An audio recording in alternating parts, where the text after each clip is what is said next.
గౌరవనీయులైనటువంటి Andhra Pradesh outsourcing employees joint action committee chairman బాణాజీరావు sir గారికి మొట్టమొదటిగా అభివందనములు. నన్ను జాయింట్ యాక్షన్ కమిటీలో స్వాగతించినందుకు వారికి ధన్యవాదములు.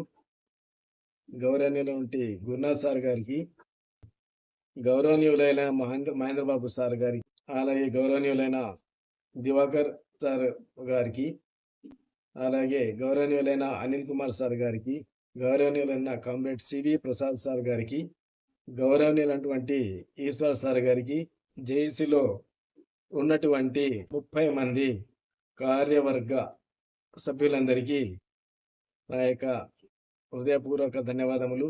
నన్ను స్వాగతించినటువంటి సార్ గారి అందరికీ కూడా హృదయపూర్వక ధన్యవాదములు. నేను ఈఎస్ఐ హాస్పిటల్లో వర్క్ చేస్తున్నాను.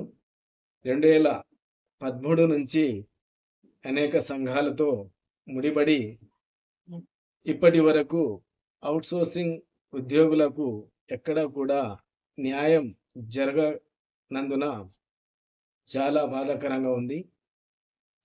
అందువల్లనే గవర్నమెంట్ ఉద్యోగస్తుల సంఘాలతో కలియక లేకుండా ఈరోజు ఏకైక జేఏసీగా, అవుట్సోర్సింగ్ జేఏసీగా ఆంధ్రప్రదేశ్లో వెలువడినటువంటి ఈ యొక్క జేఏసీని మున్ముందుకు తీసుకెళ్లాలని, ఈ యొక్క అవుట్సోర్సింగ్ ఎంప్లాయీస్ జాయింట్ యాక్షన్ కమిటీని స్థాపించినటువంటి గౌరవనీయులైన చైర్మన్ బానోజీరావు సార్ గారికి చాలా చాలా చాలా ధన్యవాదములు.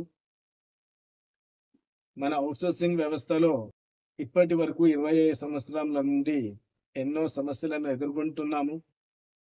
కానీ ఇప్పటి వరకు కూడా గవర్నమెంట్ సంఘాలతో ముడిపడి ఎలాంటి మన యొక్క హక్కులను సాధించలేకపోయాము.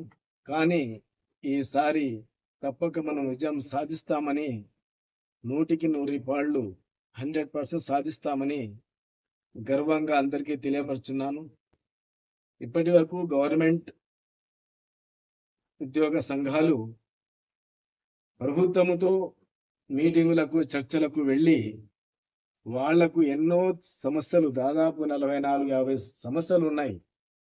వాళ్ళ సమస్యలు మాట్లాడుకోవడానికే చాలా సమయాన్ని కేటాయించుకొని చివరి 0 సమయంలో అనేక సమస్యలను ముందుకు పెడితే వాటిలో ఒక్క సమస్య కూడా మన సమస్య తీర్చలేదంటే వారు, ఆ నాయకులు, పెద్దలు మన సమస్య గురించి ప్రభుత్వానికి క్షుణ్ణంగా తెలియపరచలేదని మనకు తెలియచున్నది.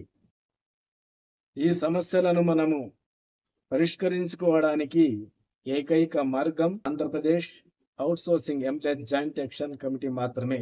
దీని ద్వారా మనము తప్పకుండా విజయాన్ని సాధిస్తామని, అందరూ సహకరిస్తారని, నేను కూడా దాదాపుగా 2013 నుంచి ఎన్నో సమస్యలతో ఇబ్బందులు పడుతున్నాము.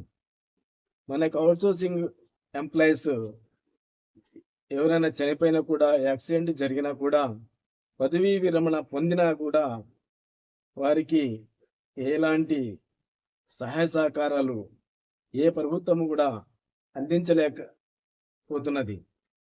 మన గురించి మాట్లాడేటటువంటి వ్యక్తులే లేకుండా పోయినారు. అందువల్ల నేను ఈసారి ఈ యొక్క జాయింట్ యాక్షన్ కమిటీలో రావడానికి ఏకైక కారణం మన సమస్యల పరిష్కారం కోసం, ఎటువంటి ఇబ్బందులు కలిగినా కూడా ముందుకెళ్ళి మన సమస్యలు పరిష్కరించుకోవాలనే ఉద్దేశంతో నేను కూడా మీతో చేయి కలుపుతూ ముందుకు వస్తానని మీకందరికీ తెలియజేస్తూ, ఈ యొక్క సమయాన్ని ఇచ్చినటువంటి పెద్దలకు అందరికీ కూడా ధన్యవాదములు.